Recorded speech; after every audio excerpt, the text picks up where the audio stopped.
Yeah, guys, the state told me that its contact tracing standard is pretty much summed up in this graphic. Now, if you test positive for the coronavirus, a healthcare official will contact you and ask you where you've been and who you've come in contact with, and then ADPH officials will call those people and ask them to isolate. So while some businesses may start to reopen, you'll probably see fewer people in them.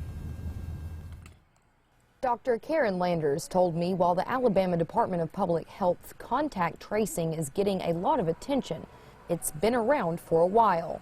This is not something new, and part of contact tracing is basically to identify the person that has been infected and then also the persons that have been closely in contact with that person.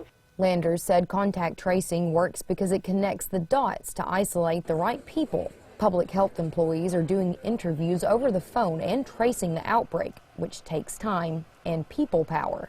Dr. Scott Harris said you should expect to see the department rearrange workers and possibly ask for help.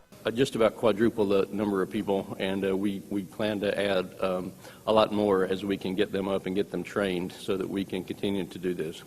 Landers said the state might start using medical students to help trace. Some countries and tech giants are now looking at tracing patients via phones and data.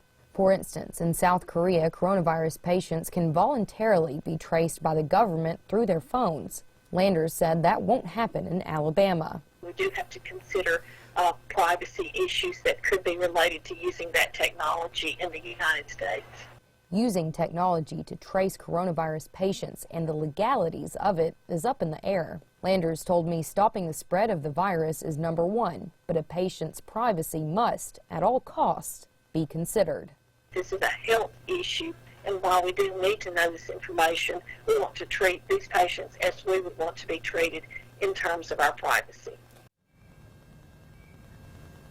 The director of the CDC said that it's aggressively focusing on contact tracing, and they could need up to 100,000 tracers. Live in Florence, Brecken Terry, WAAY 31 News.